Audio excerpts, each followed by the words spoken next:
Abrimos el consultorio en la primera de la tarde.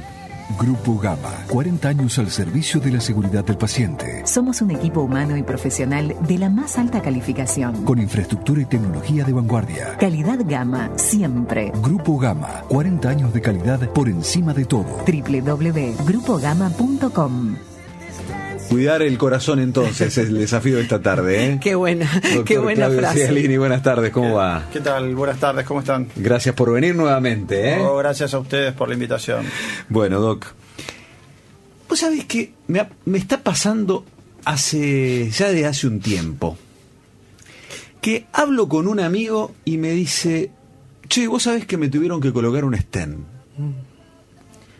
Hablo con otro conocido y me dice, ¿vos sabés que te acordás de tal? Sí, tuvo un problemita de salud, fueron y le tuvieron que colocar 5 stents. Hablo con otro vinculado al tema laboral y me dice, no, me tengo que cuidar, ¿viste? Porque casi se me obstruyó una arteria. Voy y me hago los controles y me dice, vamos a hacer un control de la arteria porque tenés colesterol. ¿Qué pasa? ¿Qué pasa? Pasa que es una enfermedad muy frecuente, digamos, es lo que le digo a los pacientes que vienen con esta afección y que vienen preocupados. Primero los tranquilizo, si es que se puede tranquilizar, porque a nadie le gusta estar, pero digamos, siempre les comento que lo que tienen no es para nada raro. Esto es tremendamente frecuente.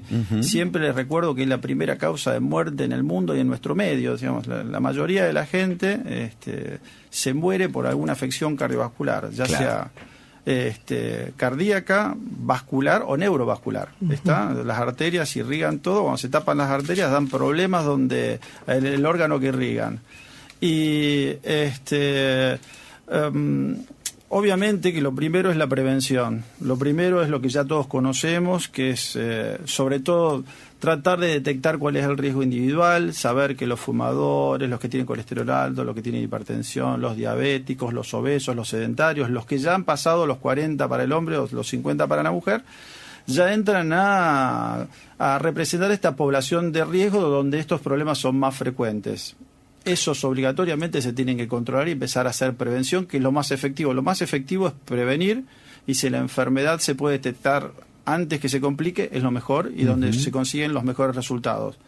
Para el que ya esté enfermo, sí tenemos soluciones cada vez menos agresivas, cada vez intervenciones que son cada vez menos invasivas, y bueno, eso es a lo que me dedico yo, que es cardiología intervencionista, que ahí entran los stents. A ver, ¿cuáles son estas intervenciones menos agresivas? Bueno, lo que vos contaste, digamos, la localización más frecuente donde uno coloca un stent es a nivel de las arterias coronarias. Y ahí podemos llegar por 2 vías. En un paciente que se detecta la enfermedad antes que se complique, que eso sería lo ideal, y muchas veces podemos evitar un infarto y muchas veces podemos evitar que lleguen a una cirugía de corazón abierto, que es el bypass. Claro. Pero también este tipo de intervención, los stents a veces se colocan, esa intervención se tiene que hacer en el contexto de una urgencia, en el paciente que ya viene con un infarto o está a punto de infartarse. Y ahí es el contexto un poquito, se salvan un montón de vidas con angioplastia, pero es una situación a la que hay que tratar de no llegar. Lo ideal es consultar previamente, chequearse previamente y detectar la enfermedad en su etapa silente, donde todavía no trajo síntomas, donde todavía no se complicó. Y si se complicó, bueno, sí, tenemos sistemas que están dedicados a una atención rápida y a una intervención rápida que salva vidas. Hasta hace un tiempo tener un stent era una cosa, bueno, te queda para el resto de la vida. ¿Ahora es una cosa un poco más normal? ¿Común? Sí, la realidad es que, digamos, primero, no hay que creer que toda enfermedad coronaria hay que tratarla con stents. Está el tratamiento médico, el tratamiento higiénico, dietético, vamos a llamarlo así, la prevención sigue ocupando un rol importante. El tratamiento farmacológico sigue ocupando un lugar importante. Cuando esto fracasa, ya entramos al territorio de las intervenciones. Dentro de las intervenciones, sí, la angioplastia, la colocación de stents le ha ganado un terreno enorme a la cirugía. Hoy son muchísimos más los pacientes que se intervienen con una incisión mínima, con una punción mínima generalmente en la muñeca, que es la vía de acceso que tenemos. Es una intervención que se hace con anestesia local. La mayoría de los pacientes, después de una intervención coronaria, una angioplastia, se van a la casa en 24 horas, y esa poca agresividad y los resultados que han sido muy buenos a largo plazo han ido provocando que cada vez menos gente se opere a corazón abierto. No es que no se opera nadie. Hay pacientes que técnicamente no son buenos candidatos para colocar stents y eso los seguimos mandando a operar, pero evidentemente la evolución de este tipo de intervenciones ha hecho que le gane un gran terreno y por eso este contraste con cada vez más gente que tiene stent colocado. Por otro lado, los resultados a largo plazo son tan buenos, la gente vive mucho más, que cada vez te encontrás con gente que tiene stent colocados desde hace mucho tiempo y están bien. Y otra cosa importante, si no me quiero extender mucho, es saber que tener 1 o 5 stents colocados no te implica ningún incremento del pronóstico. O sea, alguien que quedó bien, que se le hizo una angioplastia, más allá de la cantidad de stents que tenga colocado, si hace las cosas bien, si su corazón quedó sano, no se dañó, tiene una expectativa de vida y una calidad de vida comparable a alguien que no tiene nada. Entonces eso es muy importante. No porque tenga un stent o más, tenemos que pensar que eso es un paciente que está enfermo o que tiene un peor pronóstico del que no lo tiene. Realmente la evolución de estos pacientes es cada vez mejor. Doctor, la función del stent es para que la arteria no se vuelva a pegar. No se vuelva a obstruir.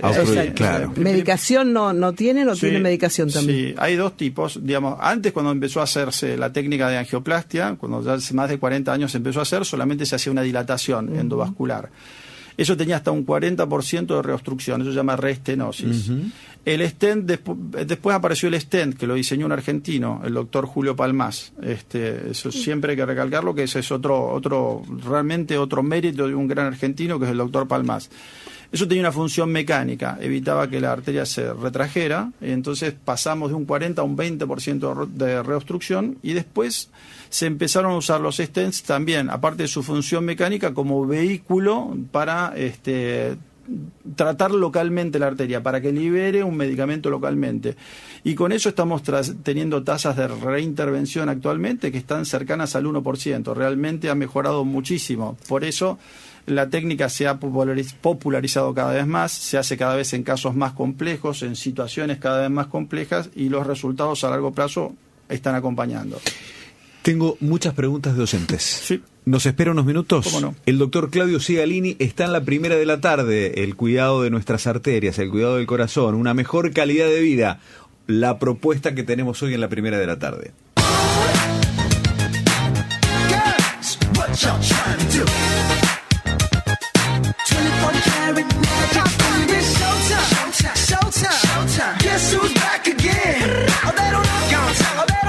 Seguimos dialogando con el doctor Claudio Segalini. Se pueden seguir comunicando, pueden escribirnos a nuestro WhatsApp 341-350-1230 para dejarle las preguntas. La otra opción para comunicarse es a través del fijo 459-8402. En ese caso deben grabar las preguntas. Por supuesto que las consultas no son consultas médicas, sino más bien orientativas para nuestros oyentes. El doctor, como el resto de los profesionales que vienen a la primera de la tarde, nos dan este servicio de poder acercar fundamentalmente los interrogantes que vos tenés, en este caso a partir del tema que nos convoca. A ver, te pregunta Arturo, mi tía tiene estenosis aórtica, 98 años tiene, ¿se puede operar? Sí, en realidad es un tema interesante y un tema candente y digamos de avanzada en lo que es cardiología intervencionista hoy. Esa paciente, digamos, se le pueden ofrecer varias cosas. En general, a esa edad, la cirugía a corazón abierto prácticamente se descarta, claro, por los riesgos que implica de hacerlo a esa edad. Para eso tenemos la alternativa de implantar una válvula a través de cateterismo. Eso se llama implante valvular aórtico transcatéter, TAVI, se conoce por la sigla en inglés, la gente popularmente lo conoce como TAVI.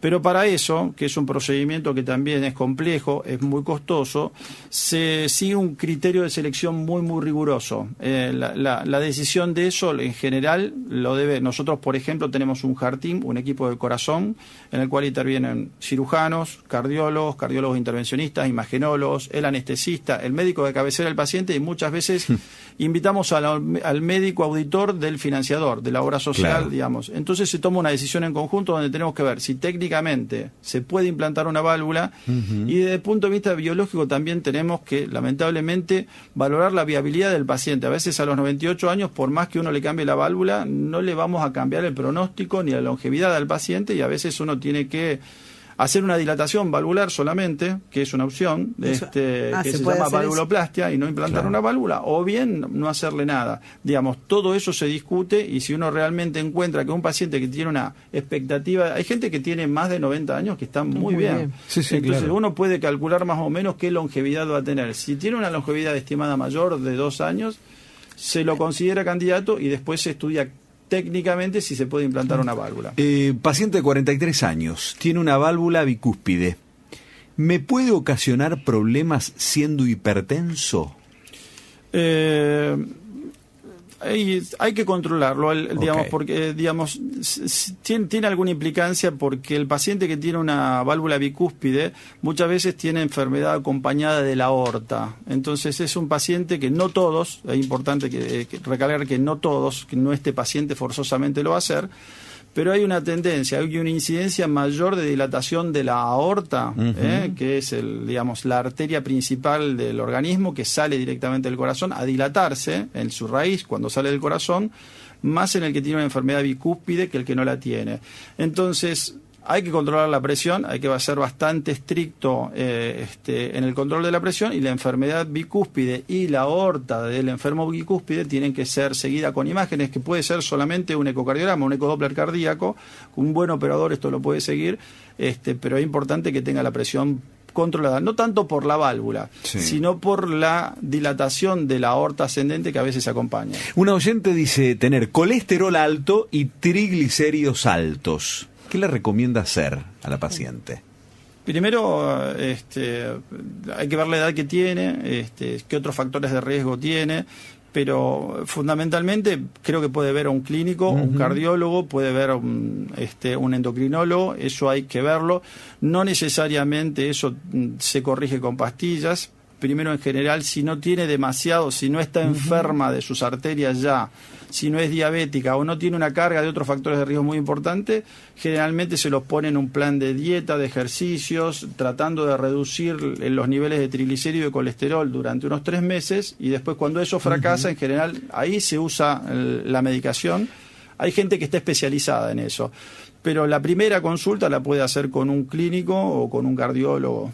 Está el doctor Claudio Segalini, cardiólogo de la ciudad de Rosario, en el consultorio que tenemos todos los jueves a la tarde, en la primera de la tarde. Nos enganchamos también en la programación del 3 a través de la pausa del diario de Mariana. Iván Carmen, que nos da paso para poder que vos también puedas consultar, ¿por qué no?, en los medios habilitados. Señora. Doctor, ¿el estrés puede incidir en el colesterol?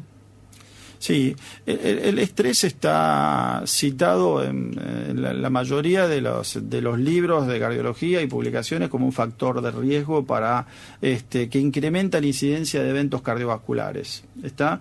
El estrés puede actuar de 2 maneras: en forma aguda, como un gatillo. Es el típico paciente que lo asaltan y se infarta, o que recibe una mala noticia, una pérdida familiar, un despido.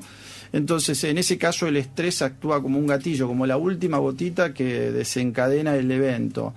Después está el estrés crónico. El estrés crónico, que es el que sufre la gente por las situaciones laborales o familiares o económicas o macroeconómicas del país. Y eso ahí es donde yo tengo a veces dificultades, porque a veces uno le carga fichas al estrés, y lo que le genera al paciente es un mayor trauma. Muchas veces ese tipo de estrés es inmodificable. Claro. ¿Está? Entonces yo, desde el punto de vista práctico, no le insisto al paciente con cosas que no se pueden modificar. Ese estrés crónico muchas veces se acompaña de sedentarismo, de mala alimentación, porque hay gente que está apurada, come sándwiches, come mucho hidrato de carbono, come mucha grasa, fuma. Entonces, en vez de tocarle tanto el tema de estrés, que ya te digo, a veces en países como este es un factor inmodificable, sobre todo en gente joven y competitiva, y trato de focalizarme más en lo que sí pueden modificar. Le pregunta el 820, ¿por qué se producen las arritmias? Pues las arritmias es un capítulo muy grande y de hecho hay cardiólogos especialistas en arritmias, del cual yo no lo soy. Pero digamos, las arritmias pueden producirse porque hay defectos muchas veces congénitos que en algún momento se expresan en un corazón que está estructuralmente sano. Eso es todo ahí, por ejemplo, siempre yo le explico a la gente, el corazón es una bomba que tiene conductos que hacen circular el combustible, que es la sangre, esas son las arterias coronarias, pero también tiene cablecitos que hacen llegar los impulsos y hacen que el corazón se contraiga y se dilata en forma sincrónica. Cuando se pierde esa sincronía, eso es una arritmia. Cuando el corazón empieza porque se enlentece mucho o porque se acelera mucho, esos son los dos extremos de las arritmias, y generalmente o hay un cablecito que funciona más, hay unas de conducción que funciona mal, o hay alguno de más que genera algún circuito que hace que se acelere. Bueno, para eso también hay especialistas que evalúan si esto se debe a un problema propiamente de los haces de conducción o de los sistemas de conducción, o hay una enfermedad estructural que la genera, porque el pronóstico de los dos son totalmente distintos. No sé si llego a explicar la totalidad, y el riesgo va a depender un poco del tipo de arritmia. Hay arritmias que son muy benignas, claro, que la gente las puede llevar toda la vida y ni siquiera necesitan medicación. Y hay arritmias que son potencialmente malignas, que necesitan de tratamiento, necesitan de intervenciones o necesitan del implante de un cardiodesfibrilador. O sea que es un capítulo muy grande. Paciente de 70 años, tiene 3 stent colocados, uno en el 2007, 2 en el 2017. ¿Se diluyen o quedan para toda la vida? No, quedan para toda la vida. La parte metálica queda para toda la vida. La droga, si fuera un stent con drogas, en general se libera en un transcurso de 30 días, de un mes. A veces hay lo que se llama el polímero, que es el vehículo que permite absorber la droga y luego liberarla, que hay distintos tipos también del tiempo de esa absorción de ese polímero. Hay stents, hay diseños de stents que se bioabsorben completamente, que al final del tratamiento no queda absolutamente nada. Eso te diría que en la práctica diaria ahí todavía no tiene indicación en nuestro medio. Hubo un stent que se comercializó hace poco y que se retiró del mercado, totalmente bioabsorbible. Hoy por hoy los stents son una plataforma mecánica metálica que libera medicamentos, y la plataforma metálica queda para siempre. Claudio, ¿nos esperas unos minutos? Las últimas consultas en la primera de la tarde, el consultorio abierto. Hoy, el cuidado del corazón, de nuestras arterias, en el espacio que tenemos todos los jueves a esta altura de la tarde.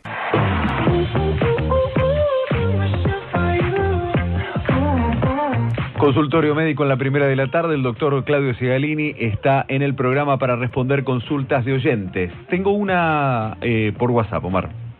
A mi mamá le pusieron un stent hace 2 meses y al mes ya se le tapó y ahora le tienen que hacer un bypass. ¿Cuál puede ser la causa de que se tape un stent? Porque la medicación la tomó perfectamente. Muchas gracias. Claudio. Sí, es una consulta interesante. Primero, cuando se tapa un stent tan precozmente, nunca es culpa del paciente ni de que no cumpla con la medicación. No lo puede ser estrictamente cumplidor y eso depende de muchos factores, pero no es estrictamente relacionado con los cuidados del paciente. Primero habría que ver en qué circunstancias se le colocó el stent.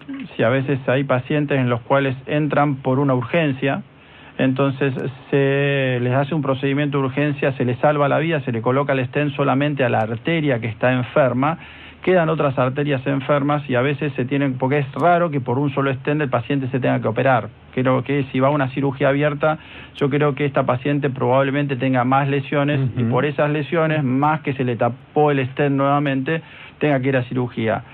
Si es un stent, hay veces que en el contexto de urgencia se colocan stent metálicos, porque a veces hay cierta disparidad y ya me entro dentro del terreno que es complejo, no todos disponen de stent con drogas para colocar en las urgencias, por ejemplo. Y porque tienen un costo distinto. Sí, claro. Entonces, y no está mal colocar un stent metálico en el contexto de una urgencia, porque el objetivo es destaparle la arteria, salvarle la vida. Después, si se reobstruyó, siempre hay maneras de tratarlo nuevamente. Es un tema complejo, no es habitual que se tape un stent precozmente, sobre todo si es un stent liberador de droga, pero habría que ver el caso en particular. Bien. A mi esposo le detectaron aneurisma aórtica ventricular. El cardiocirujano le quiere realizar algo no invasivo. ¿Es riesgoso para un paciente de 80 años? Supongo que debe ser un aneurisma aórtico, no ventricular, porque en general los aneurismas ventriculares no se tratan con técnicas no invasivas. De nuevo, en pacientes añosos hay que poner en la balanza riesgo-beneficio. Hay que poner bien en claro qué otras comorbilidades, qué otras enfermedades asociadas puede tener este paciente, que son muy frecuentes a esta edad, y digamos qué riesgo tiene, digamos, representa el aneurisma en sí para ese paciente. Y generalmente lo que se hace, o por lo menos lo que hacemos nosotros, es una reunión de equipo donde a veces participan gente que tiene más experiencia en gerontología, y uno debe predecir si realmente con la intervención le podemos cambiar la evolución al paciente, y se confrontan riesgo de intervención contra riesgo de no hacerle nada. Estamos observando en tus respuestas que siempre decisiones de estas características obedece a un equipo interdisciplinario, nunca a la palabra de un solo profesional. Sí, yo siempre le digo a los pacientes que cada vez es menos la cantidad de pacientes en las que yo decido en forma aislada, digamos, y eso es una buena práctica, y es lo que está recomendado en todas las guías. No siempre es fácil de hacerlo, no para todos los pacientes. Hay pacientes que uno encuentra que ya son muy claramente definidos, pero cuando hay que hacer intervenciones complejas, en los cuales hay más de una opción de tratamiento y en los cuales el paciente tiene riesgo y tiene otras enfermedades asociadas, esos pacientes obligatoriamente nosotros lo tratamos dentro de lo que se llama Heart Team, equipo del corazón, y la decisión es multidisciplinaria. ¿Primer control a qué edad? Depende, pero te diría que, a ver, en época escolar, por lo menos una consulta, un electrocardiograma y un ecocardiograma debería todo el mundo tener. Después en la secundaria empiezan los deportes, una evaluación precompetitiva también es obligatoria, y ahí se detectan muchas cosas. Después hay que ir teniendo en cuenta, después ya llegando a los 30 años, hay que ver cómo estás de presión, cómo está tu nivel de colesterol, sobre todo si tenés antecedentes familiares. Esta es una enfermedad que tiene que ver mucho con la genética, entonces ahí ya hay que hacerlo. Y después, ya pasado los 40 años para el hombre y los 50 para la mujer, ya hay que empezar a hacer pruebas de detección buscando enfermedad. Hay que mirar las carótidas a ver si hay ateromas, sobre todo porque se detectan arterias que ya empiezan a enfermarse y uno ya enfatiza la prevención, no porque haga una ecografía carótida ese paciente se va a tener que intervenir, sino lo que uno está buscando si este paciente se está empezando a enfermar, y a eso le estamos mucho más atrás en el terreno de la prevención. Y después hay que empezar a buscar enfermedad coronaria también, en el periodo que la enfermedad aparece y no se complicó, porque muchos pacientes también se pueden corregir con tratamiento médico o intervenir antes que se complique. Y en general estas investigaciones son no invasivas, son pruebas funcionales, ergometría, el SPEC, que es una cámara gamma, o el ecoestrés, son distintas formas de hacer screening, de buscar la enfermedad en la población, que detectándola precozmente, obviamente el pronóstico de estos pacientes cambia muchísimo. La última que tenemos, Claudio. Soy una persona de 67 años y tengo prolapso en la válvula mitral severo. Yo quisiera saber si la única forma de poder arreglar o reemplazar la válvula es con una operación a corazón abierto, o hay algún otro método que no sea así tan invasivo. Gracias. Bien, lo que consulta esta paciente es el prolapso. Primero, el prolapso de válvula mitral es tremendamente frecuente, sobre todo en la mujer. Prácticamente el 10% de las mujeres lo tienen, y la mayoría de esas mujeres nunca van a tener ningún tipo de problema. Eso no es una enfermedad prácticamente para la mujer. Digo, porque a veces esto causa mucho temor. Hay muchas mujeres que viven preocupadas toda la vida porque tienen un prolapso de válvula mitral, y eso la mayoría de las veces no le va a traer ningún tipo de problemas. Hay grados de prolapso, y cuando el prolapso, que a veces se acompaña de una alteración estructural de la válvula, genera que la válvula no cierre bien, genera una insuficiencia, en algún momento puede necesitar una reparación, que en la mayoría de los pacientes la mejor alternativa sigue siendo la cirugía. La cirugía puede ser arreglar la válvula, hacer una plástica de la válvula sin cambiar la válvula, que sería lo mejor, o poner una válvula mecánica a corazón abierto. Para los pacientes que tienen un muy alto riesgo quirúrgico, pacientes que a lo mejor pueden tener una enfermedad pulmonar, una enfermedad de la coagulación, una enfermedad de los riñones, que al aumente mucho el riesgo de la cirugía, hay una técnica endovascular que, colocando unos clips por un método bastante complejo de cateterismo, se puede mejorar la válvula y tiene resultados a largo plazo bastante prometedores, pero eso está reservado para pacientes que no se pueden operar. Cosas bien sencillas para hacer y evitar la enfermedad. Siempre, digamos, es muy importante, digamos, promover una vida sana, promover el ejercicio, tratar de promover que la gente se mantenga en peso, que disminuya el consumo de grasas, que no fume, y siempre tratando de poner el ojo en las poblaciones que ya hay gente que bueno, se enferma porque no ha hecho las cosas bien. Y también siempre hay que quitarle responsabilidad al paciente. Se enferma el que puede, no el que quiere. Hay gente que ya viene marcada genéticamente. El que es diabético no tiene la culpa de ser diabético, ya viene marcado genéticamente y a veces se deprimen, pero en realidad no es culpa. Ahora ese paciente se tiene que adaptar y tiene que aceptar que es diabético y tiene que cuidarse más si quiere tener una longevidad y una calidad de vida comparable con alguien. Lo mismo que el que tiene colesterol. Hay gente que es muy transgresora y no aumenta el colesterol, o si tiene colesterol nunca se enferma, porque tiene una genética que lo protege. Ahora, no es lo que le pasa a la mayoría de nosotros nos enfermamos, por eso tratamos de que la población esté del lado de los que más se cuidan, y con eso, a nivel estadístico, a nivel epidemiológico, se consiguen grandes resultados. Claudio, un gusto que hayas venido al programa. No, un gusto para ustedes, realmente un verdadero placer. Muchas gracias. El doctor Claudio Segalini, en el consultorio abierto de la 1:00 de la tarde. Hoy, el cuidado del corazón, el cuidado de nuestras arterias y mucho más todavía. Grupo Gama, 40 años al servicio de la seguridad del paciente. Somos un equipo humano y profesional de la más alta calificación. Con infraestructura y tecnología de vanguardia. Calidad Gama, siempre. www.grupogama.com